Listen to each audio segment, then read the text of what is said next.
हिंदुस्तान के सबसे मुश्किल इम्तिहानों में से एक यानी जेईई में कामयाबी का राज क्या सिर्फ किताबों में छुपा है?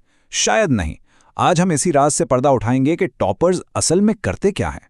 तो देखें, बात सिर्फ किताबों में घंटों सर खपाने की है ही नहीं। हकीकत तो यह है कि पढ़ाई इस पूरी तस्वीर का बस एक हिस्सा है। तो सवाल यह है कि बाकी हिस्से क्या हैं? तो फिर वो खुफिया हथियार है क्या? आइए इस चीज़ पर नज़र डालते हैं जिससे अक्सर लोग अच्छे स्टूडेंट्स भी नज़रअंदाज कर देते हैं, और यही वो चीज़ है जो किसी को भी भीड़ से अलग खड़ा कर सकती है। सबसे पहले तो एक बात समझना बहुत जरूरी है। जेईई की तैयारी को एक 100 मीटर की दौड़ ना समझें। ये एक लंबी, थका देने वाली मैराथन है, और मैराथन में सिर्फ रफ्तार काम नहीं आती, उसमें स्टेमिना यानी बर्दाश्त की जरूरत होती है। और यहीं पर अक्सर स्टूडेंट्स एक बहुत बड़ी गलती कर बैठते हैं। वो घंटों पढ़ते तो हैं, लेकिन अपनी डाइट, नींद और रूटीन का ख्याल नहीं रखते। और नतीजा ये होता है कि सारी मेहनत पर पानी फिर सकता है, क्योंकि दिमाग और जिस्म आखिर कब तक साथ देंगे। तो अब आते हैं असल नुक्ते पर। अपनी सेहत को पढ़ाई में रुकावट नहीं, बल्कि अपनी परफॉर्मेंस का इंजन समझें। यही वो इंजन है जो आपको आखिर तक लेकर जाएगा। जब लाइफस्टाइल बैलेंस्ड होता है ना, तो उसका सीधा सीधा असर तैयारी पर पड़ता है। पढ़ाई में ज़्यादा देर तक दिल लगता है, इम्तिहान का जो स्ट्रेस होता है उसे हैंडल करना आसान हो जाता है, और सबसे अहम बात, जो भी पढ़ा है वो लंबे अरसे तक याद भी रहता है। तो सवाल ये है कि ये मजबूत बुनियाद रखी कैसे जाए।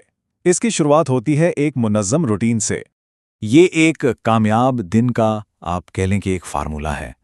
सुबह जल्दी उठना, फिर फोकस के साथ पढ़ाई के लिए वक्त निकालना, बीच में छोटे छोटे ब्रेक्स लेना, और फिर जिस्म को आराम देना। जब जिस्म और दिमाग इस रूटीन के आदी हो जाते हैं तो कॉन्फिडेंस खुद ब खुद बढ़ता है और थकावट भी कम महसूस होती है। अच्छा, एक ऐसा नंबर है जिस पर कोई कॉम्प्रोमाइज़ नहीं हो सकता। जानते हैं वो क्या है? 7 से 8 घंटे। जी, इतने घंटे की नींद। इससे कम का मतलब सीधा सीधा ये है कि दिमाग अपनी पूरी सलाहियत पर काम नहीं कर पाएगा। और ये बात हमेशा याद रखें, नींद कोई वक्त का ज़िया नहीं है, बिल्कुल नहीं। ये असल में वो वक्त है जब हमारा दिमाग दिन भर पड़ी गई चीज़ों को पका करता है, उन्हें मेमोरी में स्टोर करता है। तो अच्छी नींद का मतलब है एक मजबूत याददाश्त। ठीक है, तो नींद तो पूरी हो गई। उसके बाद जो अगला सबसे अहम कदम है वो है सही फ्यूल, यानी सही ईंधन। मतलब ऐसी खुराक जो दिमाग और जिस्म दोनों को ताकत दे। यहाँ पर इंतखाब बिल्कुल साफ और वाज़ेह है। एक तरफ है जंक फूड जो सिर्फ सस्ती और थकावट देता है, और दूसरी तरफ है वो ग़िज़ाएं जिन्हें हम ब्रेन फ्यूल कह सकते हैं, जो दिमाग को तवानाई देती हैं और उसे एक्टिव रखती हैं।